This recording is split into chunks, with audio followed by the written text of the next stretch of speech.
महर्षि ये प्रश्न हम करते नहीं, बट आज हमारे पास भी बहुत सारे ऐसे प्रश्न आते हैं और एक समाज को एक दिशा निर्देश इस प्रश्न के, इस टॉपिक के ऊपर, इस विषय के ऊपर हो जाए। तो महाराज जी आप इसका राधे राधे। महाराज जी आपके चरण कमलों में सादर दंडवत प्रणाम।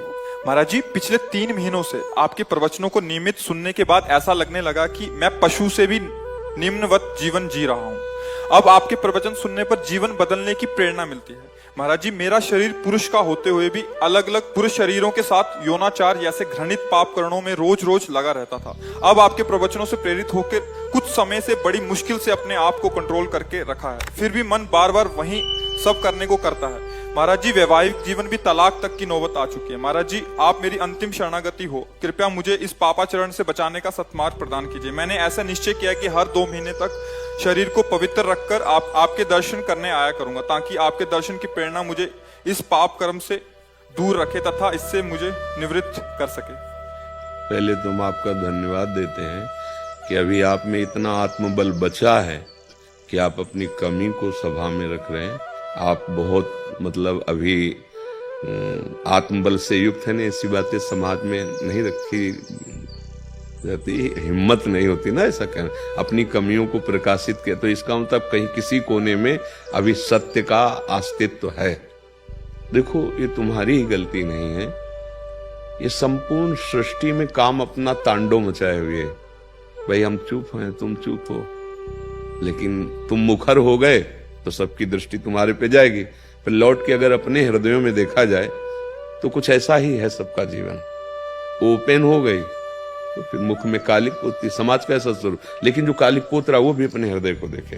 काम कोई ऐसा नहीं कि किसी को बख्श दे, उसी को बख्शता है जिसने भगवान को आश्रयदाता मानकर और भजन शुरू किया। अब तुम्हारे प्रश्न का उत्तर देते हैं। ये काम सुख बुद्धि होने के कारण आदरणीय और प्रिय हो गया, नहीं हुआ?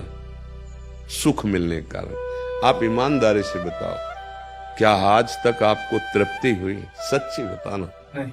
नहीं ना? आज भी वही चाह है जो पहले से थी। इसका मतलब कभी नहीं हो सकती, क्योंकि वहां नहीं है सुख। विचार खुले। जब आपने प्रश्न किया तो इस शरीर में है क्या? इस शरीर में है क्या? मल और मूत्र के ही तो द्वार हैं, जहां छू जाने पर हाथ हमको पवित्र करना पड़ेगा। क्या है? दुर्गंध युक्त। चाहे जितना सुगंधित पेय पियो, भोजन पाओ, 6 घंटे बाद दुर्गंध युक्त मल बन जाएगा। एक मल का द्वार है। चाहे जितना सुंदर जूस और दूध पियो, एक मूत्र बन जाएगा। दोनों के द्वार हैं, मल और मूत्र। उसके सेवन का केवल एक ही मार्ग बताया गया है कि संतानोत्पत्ति रूपी जो भगवान की सृष्टि का क्रम है, उसकी पूर्ति के लिए काम का आदर किया गया। भगवान ने कहा धर्मयुक्त काम मैं हूं, अर्थात जो इस सृष्टि जनित क्रिया है, संयम के द्वारा संतानोत्पत्ति करने के लिए ये जो पाणी ग्रहण संस्कार किया जाता है, इसकी ये वैराग्य को प्राप्त हो जाएगा, घृणा को प्राप्त हो जाएगा और वो सच्चे मार्ग का पथिक बन जाएगा। पति पत्नी दोनों एक ही धर्म का आश्रय लेकर, भगवद आश्रय लेकर संतान उत्पन्न करना, मानो सृष्टि रूपी भगवान की पूजा करना। बस इतने के लिए काम का आदर है। ये व्यर्थ में गंदे आचरण करना है। ये जो अभी इन्होंने प्रश्न के पहले हमें बताया, क्योंकि हम तो बच्चापन से गंगा किनारे रहे, शास्त्र की बात तो हमें पता है, लेकिन ऐसा पता कि स्त्री स्त्री से आसक्त हो जाए, हमने तो सुना मोह है न नारी नारी के रूपा। शास्त्र तो ऐसा आज उल्टा, और कलयुग का यही उल्टा कि स्त्री क्या बताया था, स्त्री स्त्री के हाँ। अब इनका तो हमें कहीं शास्त्र में परिचय ही नहीं मिला। ये तो कलयुग की देन हो रही है। देखो, यदि तुम्हें भगवान ने मानव दे दी है और सुख और शांति की इच्छा है, तो वो केवल भगवान की शरण में, भगवान के नाम में।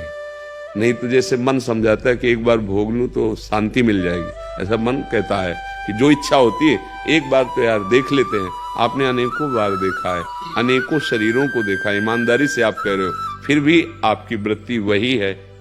आज से अपने इस दगाबाज मन की सलाह को मारना सीखो, महात्मा बन जाओगे। कुछ नहीं बिगड़ा है। हमारे भगवान की ऐसी ही कृपा है, नहीं तो किसी का उद्धार ना हो। कितना भी बड़ा अपिचेत सुदुराचारो भजते माम अनन्य भाग साधुरेव समंतव्या। भगवान कह रहे मैं उसे साधु मान रहा हूं, सम्यक व्यवसिता ऐसा। बस ये ध्यान रखना, इसका अर्थ समझ लेना। उसने बुद्धि से निश्चय कर लिया कि यार अब इसमें किसी में सुख नहीं है, हम जो सुख शांति पाना चाहते हैं वो इनमें नहीं है, वो भगवान में है। अगर ये जो आजकल चला है जीवन नाश की लीला, ये बहुत खतरनाक है। जैसे बच्चे गंदे आदतों में फंसते चले जा रहे हैं। अब नए नए लड़के 30 के हो गए, मुझे ब्याह नहीं करना, माता पिता कहते नहीं, क्यों? क्योंकि उनकी रुचि स्त्री शरीर में नहीं, पुरुष शरीर में है। तो एक काम का आदेश केवल संतानोत्पत्ति के लिए, क्या आप संतान उत्पन्न कर लेंगे? नहीं। तो ये जो शक्ति का नाश कर रहे हैं, ये जो अपराध कर रहे हैं, ये तुम्हारी दुर्गति कर देगा। तुम्हारे मनोरंजन के लिए थोड़ी तुम्हारा शरीर मिला है। तुम्हारे शरीर पर तुम्हारा अधिकार केवल सत्कर्म करने के लिए है। अच्छा, तुम अपने शरीर को नष्ट करो, हमारी सरकार को पता चल जाए तो आपको सजा मिलेगी? नहीं मिलेगी। आपके तो हमारा शरीर हम रखें या नष्ट कर दे तो देखो तुम्हारे शरीर पर भी तुम्हारा अधिकार यहाँ नहीं, यहीं की सरकार आपको अभी हथकड़ी डाल देगी। फिर अलौकिक सरकार, आप मनमानी आचरण करने के लिए नहीं, आपका स्त्री में राग नहीं है, आप ब्रह्मचर्य धारण करते हुए ऐसे तेजस्वी महान बनो, देश की सेवा करो, अपने अब आत्मा का उद्धार करो जो फंस गई है दुर्गति में। उसको ऐसा थोड़ी कि गंदी आदतों में फंसा के नारकी योनि, कैसे कैसे, मतलब आप थोड़ी देर विचार करो, कहां तुम सुख ढूंढ रहे हो, कहां ढूंढ रहे हो? अरे पागल उसमें सुख है। अच्छा, तुम यहां हमारे पास क्यों आए हो? कोई भी, हम क्या लगते हैं तुम्हारे? किस लिए आप यहां आए हो? हम आपसे अगर प्रश्न करें, भले आप उत्तर न दे पाए लेकिन उसका उत्तर हम देते हैं। आप इस बात के लिए आए हो कि जो मैं कर नहीं पाया वो आप कर लिए, जो मैं नहीं कर पाया वो आप कर लिए, इसलिए हम हाथ जोड़ते हैं और आपसे जानना चाहते हैं कि मैं कैसे निकलूं, जहां नहीं फंसना चाहिए वहां फंस गया। सार बात है ये, कुछ नहीं है। पांच भौतिक शरीर जैसे हमारा तैसे आपका, जो आप भगवान के अंश हो वैसे मैं अंश हूं। पर भगवान की कृपा से बचपन से बात समझ में आएगी कि बहुत जन्म बीत गए धोखे में, ये जन्म बिल्कुल धोखे। ठाकुर कृपा से लग गई ब्रक, 13 वर्ष की अवस्था से लेकर जैसे भगवान ने चलाया आज तक वैसे। ए भाई, हमारी बात जैसे तुमने बताई ना, ऐसे हमारी बात मान लो। हाँ, सुख मिला, वो सुख मिला जो त्रिभुवन में कभी कहीं नहीं मिल सकता, केवल भगवान की शरण में होकर। आप जैसे दुख, तो देखो किडनी फेल है, माँ के गर्भ से इसकी रचना हुई थी। पॉलिसिस्ट किडनी ये रोग है जो माँ के गर्भ से वंशानुगत होता है। 35 वर्ष की अवस्था में प्रकाशित हुआ, 18 साल हो गए इसका दुख। अभी थोड़ी देर में डायलिसिस में जाएंगे। कोई दुख नहीं, हमें पाई भर दुख नहीं। तुम्हें लग रहा है मैं दुखी हूं, मैं चिंतित हूं, मैं डिप्रेशन में? नहीं, ये मिला है। हर दुख सह करके उस सच्चिदानंद के मार्ग में दाढ़ते हुए काम क्रोध लोभ मोह मद मत्सर एक एक की वृत्ति को देख करके इनसे बचाव पक्ष रखते हुए निकल जाना। हमें तो लगता है कि इनको स्त्री शरीर से प्यार नहीं, वो काहे को धोखे में किसी को डालते हैं। अरे उसके लिए तो दूसरा वर मिल जाता, आपने उसको स्वीकार किया, और उसके प्यार का विभाजन उसको बर्दाश्त नहीं होगा। आप समझो उसके हृदय को कितना दुख हो रहा है कि वो जब जान रही मेरा पति ऐसे आचरणों से उसके, अब आपको क्या अपराध नहीं लग रहा? आप सोचो कैसे पापाचरण में उतरे हो, कहां उतरे हो। अभी चांद से निकलो। महाराज जी, जैसे आपने बोला कि विवाह की इच्छा नहीं होती, वैसे हमारे पास बहुत सारे ऐसे प्रश्न आते हैं कि वो विवाह नहीं करना चाहते, बट पारिवारिक इतना दबाव होता है कि वो क्या खुल के अपनी बात रखें? नहीं, रखना चाहिए खुल के बात। किसी लड़की के साथ धोखाबाजी करोगे तो तुम्हारे, या कोई लड़की किसी पुरुष के साथ धोखाबाजी, तुम्हारी स्त्री शरीर में आ सकती है, तो खुल के बात करो ना, खुल के बात करो। दूसरे की जिंदगी के साथ खिलवाड़ क्यों करो? मान लो आपको वो जो, हमें तो शब्द याद नहीं, हाँ, तो आप किसी वर को आप वर्ण करें समाज और पिता आदि की दबाव के कारण, और आपको वो प्रिय है नहीं, फिर उसकी जिंदगी के साथ धोखा हुआ। या आप जो दूसरा शब्द है उस, हाँ, वो आपको लड़की प्रिय नहीं, लेकिन आप अपनी शान मर्यादा रखने के लिए, तो वो तुम्हारी मर्यादा रखने केवल चीज है क्या? वो तो पाणी ग्रहण की अपने जीवन की हर आवश्यकता आपसे पूर्ति कराना चाहेगी। अगर ऐसा नहीं तो आप उसके साथ दगा कर, और फिर आप कहाँ गिर रहे हैं? आपका मतलब, मुझे तो इतना ऐसा लगता है कि भगवान ने बड़ी कृपा कर दी। यदि तुम्हारा ब्याह में मन नहीं, तुम्हारा स्त्री में आसक्ति नहीं, तो जीवन भर इसी से डरते रहा जाता है। महात्मा बनकर भी इसी बात से डरते रहा जाता है कि कहीं हमारे कदम फिसल न जाएं, और उसको रुचि नहीं। अरे यार, महात्मा बनने में क्या दे रही है? तुम पैंट शर्ट में महात्मा रह सकते हो, ब्रह्मचारी रहो, खूब व्यायाम करो, भगवान नाम जप करो, नौकरी पेशा करो, समाज सेवा में लगा दो, जीवन कृतार्थ हो जाए। काहे को गंदे? महर्षि, बात यहीं तक रुक जाए तो ठीक है, बट जैसे आपने बोला स्त्री में रुचि नहीं है, बट पुरुष में है। अरे ये, हाँ, ये माया का बहुत मलिन फंदा पड़ गया। माया को बहुत मलिन फंदा पड़ गया। कामोपभोग में जो ऐसी रति हो गई, बहुत ही हानिप्रद है, बहुत हानिप्रद है। क्योंकि हमारा जीवन केवल कामोपभोग के लिए नहीं है, हमारा जीवन काम पर विजय प्राप्त करके राम की प्राप्ति के लिए है। विश्राम, आत्मबोध प्राप्त करने के, केवल यही सुख हमारे लिए है क्या? भाई, बंदर, कुत्ता, कबूतर, पशु, पक्षी सब इसी में लगे हैं। फिर कहा गया, दुर्लभो मानुषो देहो देही नाम क्षण भंगुरहा तत्रापि दुर्लभम मन्येत वैकुंठ प्रिय दर्शनम। बड़ा दुर्लभ मानव देह, इसके लिए दुर्लभ देह बहुत मतलब हानि का विषय है, बहुत पछताना पड़ेगा। अभी श्वासें हैं, काम बना लो। राधा राधा राधा, और अब लो नशानी अब ना न सही हो। कोई भी गलती सुधारी जा सकती है, अभी समय है, अभी प्राण है शरीर पे, नहीं फिर तो चांस ही नहीं है। फिर तो चांस है, जब इन कर्मों का, अगर ये नष्ट नहीं हुए कर्म, और इन कर्मों का आप गुप्त रूप की ये सब बातें मतलब है, संत महात्मा क्यों इस विषय पर जाए? पर भगवान की ऐसी लीला है कि अब ऐसे जिससे संतान उत्पन्न होती है वही वीर है ना। आप किसी भी तरह से उसका क्षय करते हैं तो संतान के हत्यारे हुए कि नहीं? सूक्ष्मता से बताओ। अगर वही यथायोग्य स्थान पर पहुंच जाता तो संतान रचना हो जाती ना।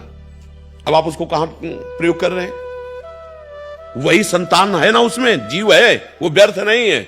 महापापी हो जाओगे, इसलिए बुद्धि भ्रष्ट हो जाती है और दुर्गति को प्राप्त होती है। चाहे अब ये जो शब्द आप बोल रहे हो, ये तुम्हारे सुधार के लिए बोल रहे हैं। यदि तुम्हें स्त्री शरीर प्रिय नहीं, पाणी ग्रहण करने की भावना बिल्कुल मत रखना, क्योंकि केवल पाणी ग्रहण, संतान उत्पत्ति, सृष्टि पूजा के लिए तुम ब्रह्मचर्य रहकर समाज की सेवा कर सकते हो। आप देखो ना अपने देश प्रदेश में है, रहकर कर सकते हो। आप एक तेजस्वी तपस्वी हमारे देश के वीर जवान हो सकते हो, देशभक्त हो सकते हो, भगवान के भक्त। आओ, दिव्यता की तरफ, पशुता की तरफ क्यों जा रहे हो? चाहे माता बहन हो, चाहे पुरुष हो।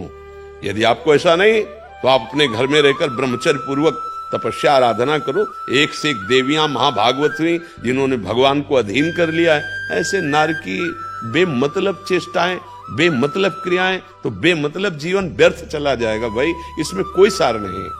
अगर अग्रस्त होकर उसके अंदर काम वेदना आती है, वो अपनी पत्नी को स्वीकार करता है तो कोई पाप नहीं, क्योंकि धर्म से उसने अग्नि को साक्षी करके वेद मंत्रों के द्वारा पाणी ग्रहण किया है, भगवान को साक्षी किया है। अगर वहां तो उसका, लेकिन अन्य, ये बहुत बड़े पाप की बात है। भाई, हम तो प्रार्थना करते हैं कि आपकी बुद्धि बहुत जल्दी शुद्ध हो और आप इन सब दोषों से मुक्त हो जाए। महाराज जी, इसमें एक और प्रश्न था महाराज जी, जैसे क्या स्वभाव को परिवर्तित किया जा सकता है? ये भैया, आप स्वभाव न परिवर्तित करें तो भगवत प्राप्ति कैसे करेंगे? अरे भाग्य का परिवर्तन, स्वभाव का परिवर्तन, ये कोई खिलवाड़ का मार्ग थोड़ी, परमार्थ का मार्ग है। जो नर होए चराचर द्रोही, आवे सभय शरण तक मोही, तज छल कपट मोह मद माना, करो सद्य ते साधु समाना। वृंदावन में बैठ के बोल रहे हैं, केवल ये राधा राधा जपे, आज के बाद अपने नियम का पालन करें। पीछे वाले को आग लगा देंगे, कैसी बात करते हो? हम किसी के बल से बोलते हैं, हम कोई प्रवचन थोड़ी केवल कर रहे हैं। और जीवन का परिवर्तन ना हो जाए, दिव्यता ना। हाँ, अब सावधानी की बात कह रहा हूं। पीछे जो हमारे देह रचने के समय कर्म बनाए गए, उनमें सुख और दुख का संयोग रहता है। जैसे एक किडनी फेल, हम किसी भी दुख का तारतम्य न जोड़ें, वो पहले से निश्चित है। लेकिन जो नवीन खेती है, इसमें आग लगा सकते हैं। पुराना स्टॉक जो जमा है वो हमारे हाथ से खत्म, उसकी चाबी भगवान के हाथ में है, जो संचित कर्म कहते हैं। ये जो नवीन कर्म इस जन्म में बन गया, इसको सुधारा जा सकता है, प्रायश्चित किया जा सकता है। अभी संभाला। सबसे पहला प्रायश्चित, अब लो नसानी अब ना नसे हो, वो तुम हाथ उठा के बोले हो। दूसरा प्रायश्चित, भगवान का नाम निरंतर रटना। तीसरा, जब हम भगवान के आश्रित हैं तो वो अहम त्वाम सर्व पापेभ्यो मोक्षयिष्यामि मा शुचा, मुनि के बल से कहते हैं। भगवान कह रहे ना मेरी शरण में आ जाओ, अहम त्वाम सर्व। गलती बच्चों से ही होती है, हमारी दृष्टि में, हमारे भगवान की दृष्टि में आप बच्चे ही हो। जब शुद्ध ज्ञान नहीं है तो चाहे 80 साल के हो, बच्चे ही तो हो। ये कौन खेल खेलता है? बच्चे ही तो खेलते, बच्चे अज्ञानी हो, अभी अज्ञानी, अब जग रहे हो, हम तुम्हारा सहयोग करते हैं। यहाँ आशीर्वाद मांगने की जरूरत नहीं, सत मार्ग में तुम चलो, जान की ताकत लगा देंगे। जो हमारे जीवन में जितना है, हम इसीलिए बैठे हैं, इसीलिए बोलते हैं। हमारा उद्देश्य केवल है कि हमारे देश, हमारी समाज समझे अध्यात्म किसे कहते हैं और आशीर्वाद किसे कहते हैं। ऐसे नहीं जा आशीर्वाद, नहीं जाओ, तुम्हें डांट के भगा देंगे, फिर इसके बाद परिणाम देखना कि तुम्हारे जीवन का परिवर्तन होता है कि नहीं। तो कटु व्यवहार, कड़ुआ शब्द अगर तो समझ लेना कि हमारे समन किया जा रहा है पापों का। अगर हमें ड्रामा करना हो तो मीठे मीठे बातें बोल के तुम्हें निपटा सकते हैं, लेकिन हम फिर समय क्यों दे तुम्हें? सबसे बड़ी कीमत समय की होती है। यही समय हम एकांत में बैठकर अपने लाडली लाल के चिंतन, लेकिन हम आपको समय देते हैं कि आपकी बिगड़ी सुधर जाए। हमारी बात मान लो, परम कल्याण का मार्ग है। न जंतुर बनाने की जरूरत है, ना किसी का हाथ रखवाने की जरूरत है। बात मान लो, भगवान तुम्हारे साथ है, और क्षमा इसलिए कर दे कि हमारे बाप हैं वो, हम उनके अंश हैं। ये नहीं डरना कि अब हमारा क्या होगा। अगर हरि शरण में आ गए तो देखो, आप चरित्र पढ़ के देखो कि बड़े गंदे गंदे आचरण करने वाले महात्मा बन गए। चरित्र, हमारे भगवान ऐसे करुणामय न होना तो हम लोगों की बस नहीं है। कहाँ वो अव्यक्त अखिल ब्रह्मांडों के स्वामी, और कहाँ हम एक शरीर पे आसक्त जीव, भला उनको कैसे? पर उनकी कृपा से। तो वही कृपा आप पर भी है, क्योंकि आप भी उनके बच्चे। बस नियम से चलना। और नाम जब शुरू किया कि नहीं? महाराज जी, जैसा गाड़ी चलाते हैं, नहाते समय, जब वृक्षों में पानी डालते समय नाम जप करता हूँ, और जैसे आपका प्रवचन सुनता हूँ रात में, उसके बाद राधा नाम का जो कीर्तन है वो सुनता हूँ। बस धीरे धीरे काम बनता जाएगा। अच्छा, कोई नशा और ये सब? आज तक जीवन में ना शराब पी, न अंडा खाया, न मांस, न मटन, न जुआ। हाँ, कोई न कोई दोष नहीं, कोई बात नहीं, इसमें दुखी हो। कोई न कोई दोष गिराता है, किसी को कोई दोष होता है, किसी निर्दोष तो है नहीं कोई। निर्दोष तो ब्रह्म है, या जो ब्रह्म आराधन में है। नहीं भाई, बहुत तुम्हारा आदर हम करते हैं, इसलिए पहले धन्यवाद दिया। आप अपने जीवन को सुधारिए। और आज सुनो, प्रसन्न होके देखिए, आज से आप बल देखिएगा, सहयोग कैसा मिलता है ये खुद देखिएगा आज से। ये जब जबान से नहीं, अंदर से। अगर तुम ऐसे किए हो ना और रो दिए हो ना, तो तुम देखना कि अगर तुम सोचोगे भी तो उसी सोच में बैठे दिखाई देगी, तुम्हें भय लगेगा सोचने में। करने की तो बात जाने दो, बस जैसे कहें वैसे चलो।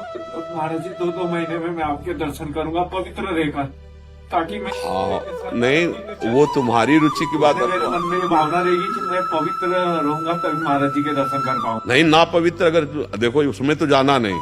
और हाँ, और अगर इधर उधर कहीं मान लो घर में, तो उसको मत सोचना कि अपवित्र हो गए। क्योंकि अगर कहे कि हम बीमारी ठीक करके डॉक्टर के पास जाएंगे तो थोड़ी गलती है। हम जैसे भी हैं, पिछले बुरे कर्मों का प्रायश्चित खुद को। तुम नाम जप करो और गंदे आचरण मत करना। वकील जोरदार हो, मुकदमा जीत जाते हैं, तो चिंता मत करो। हाँ, चिंता मत करो। और सबसे प्रार्थना है, देखो ये भाई महात्मा का अंश कहीं हृदय में है, सत्यता है तभी बोल पाए हैं। और हम जानते हैं, जैसे लोग ले गए थे, हम अमुक हमने बचपन से मन को पढ़ा, ये बेईमान किसी का दोस्त नहीं है, एक क्षण में गिरा सकता है। तो सबसे गलतियां होती हैं। भगवान का आश्रय लेकर हम अपनी गलतियों को हटाकर कि सद्गुण प्राप्त करने के लिए मानव देह प्राप्त की है।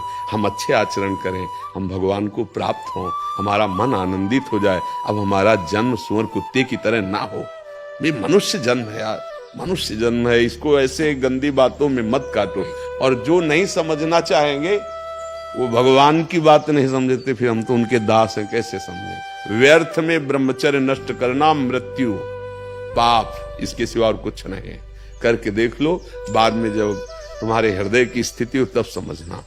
क्योंकि सारी लड़ाई यही होती है, और तुम्हारी रुचि रही है। तो अगर तुम संयम से रहो तो पैंट शर्ट में तुम महात्मा बन सकते हो।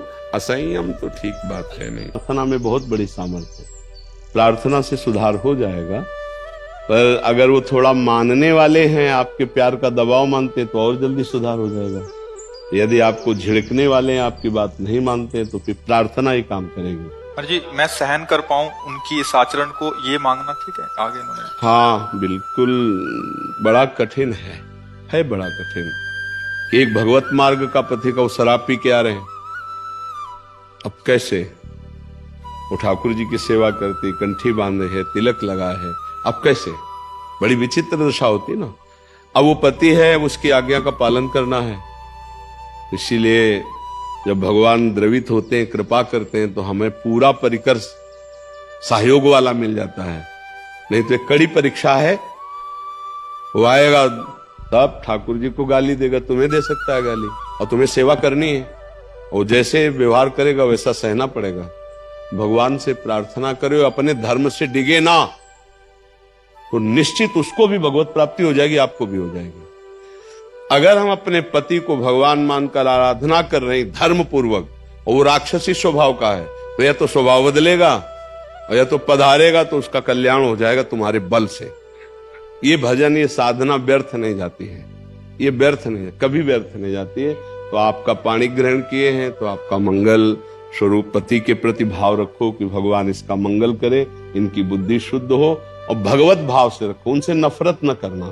प्रार्थना और प्रेम में सामर्थ्य है कि सबको सुधारा जा सकता है। एक दिन को सुधरना होगा।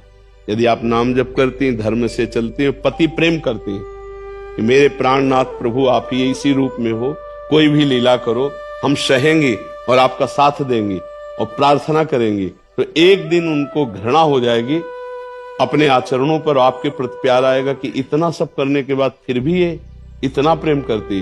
तो ये प्रभाव जो है वो खींच लेगा उनको, और भगवान की प्रार्थना जब करोगी